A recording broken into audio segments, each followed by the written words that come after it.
Today's short lesson is probably the most important and useful one that we will learn this semester.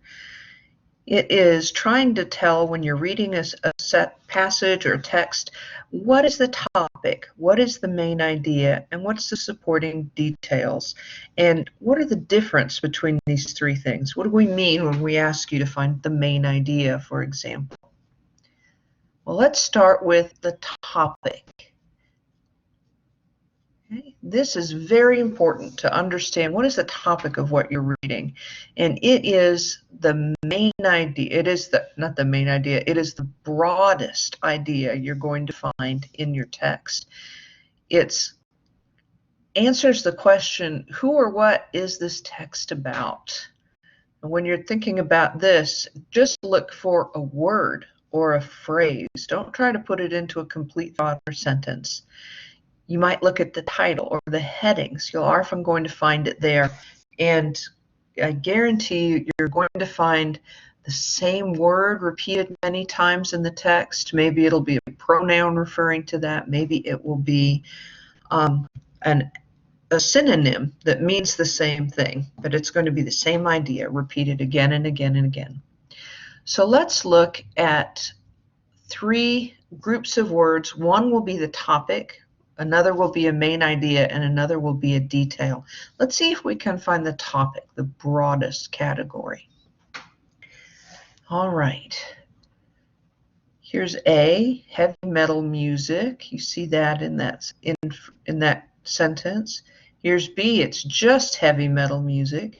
And here's C. This is also about heavy metal music and bands and different performers. So which one is the broadest category? Well, obviously heavy metal music, and it's the only one that's not a sentence. So this is your topic. And let's try one more and see how you do. I'm going to give you a second to read these.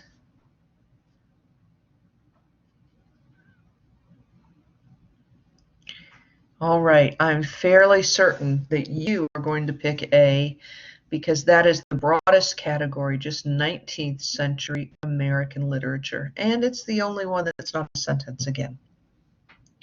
Let's go a little bit deeper, a little bit harder, and let's look at a whole paragraph.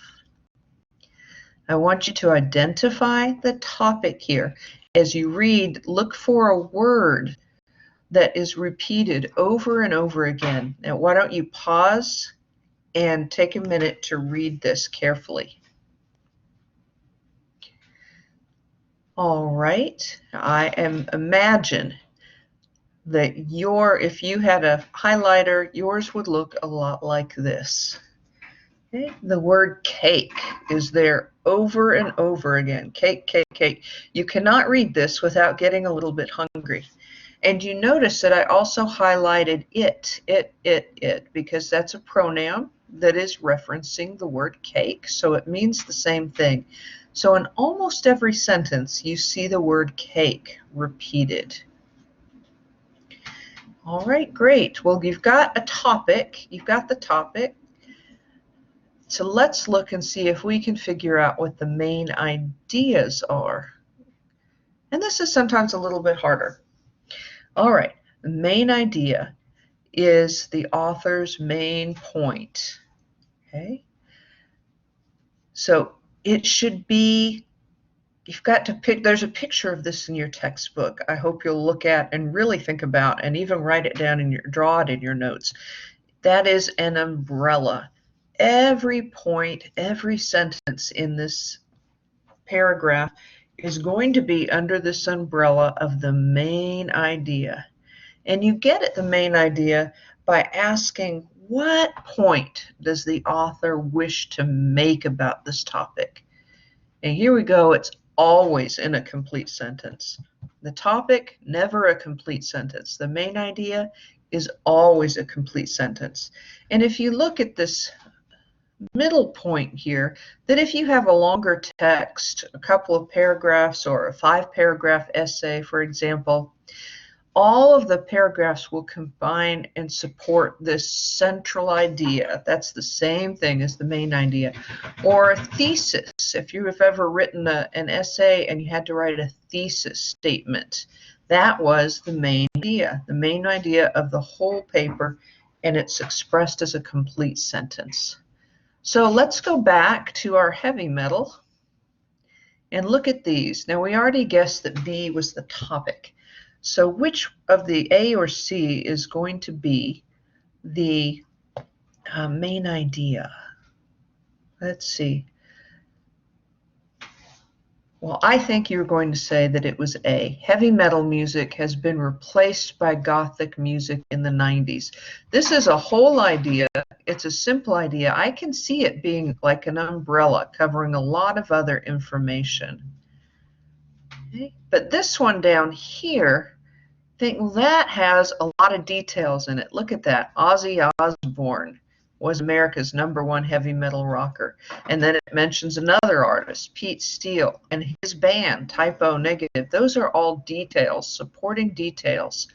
And they come under the umbrella of heavy metal music being replaced by Gothic music in the 90s. All right, let's go back to our 19th century American literature, one of my favorites. So we've already crossed out A because that is our topic. So which one of these is going to be the main idea? Our umbrella. So here you can see we have many writers, and that's broader than just Edgar Allan Poe, one writer, right? And here is addiction problems, which is broader than the one kind of addiction problem, which was opium. So B is going to be your main idea, your umbrella idea, and that would come over this detail, the supporting detail of Edgar Allan Poe, addicted to opium. All right, let's go back to our cake. Now, if you read this carefully, and you may have thought about this when you read it the first time, as well as cake, you have a lot of information about burning and ovens. And here's steam. Here's another thing about temperature, cooled. I went ahead and highlighted that. Burn and hot. So if you think, what point is the author making about cakes? This should be identifying the main idea, not the topic. But the point he's making about cake is perhaps you can burn yourself on it if you like it too much. If you can't keep your hands off of it when it comes out of the oven, you're going to burn yourself because it's so good. So maybe that is our umbrella statement. So you look at all the details that he's given you here, and they all say a lot about steam and temperature. All right, let's go to something a little bit harder.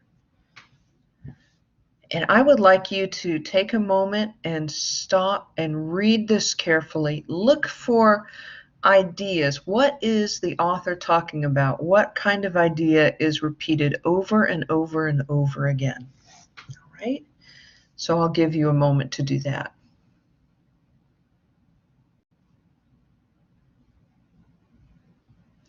Okay.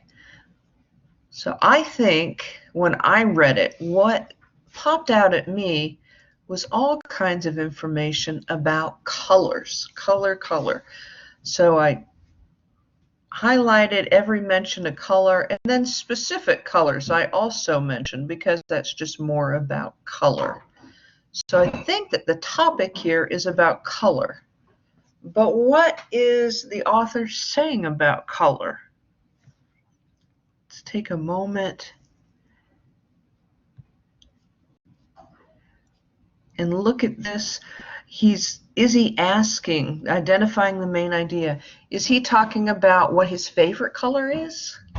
I don't think so. Is he talking about the best color clothes to wear as a teacher? No, he's not talking about that. Here is my idea of what he might be saying.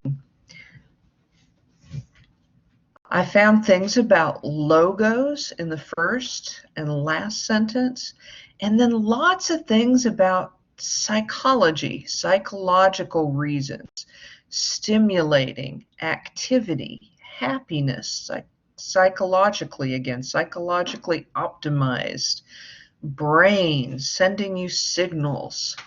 So we've got all this information about psychology and maybe how colors affect somebody's brain. Well, that's interesting, but what would you say the main idea is? What do you do with if colors have psychological effects on people? What in the world are we doing with this McDonald's logo here? Here at the beginning, he talks about McDonald's logo, and at the end, McDonald's logo. Is the main idea about the McDonald's logo? Well, I don't really think so, because if you just talk about that, you're missing all this good information here, which is just supporting information about how colors affect people psychologically. So I believe that McDonald's logo is just an example he's using. You might want to use logo in your umbrella sentence, your main idea. So maybe you're going to say something like,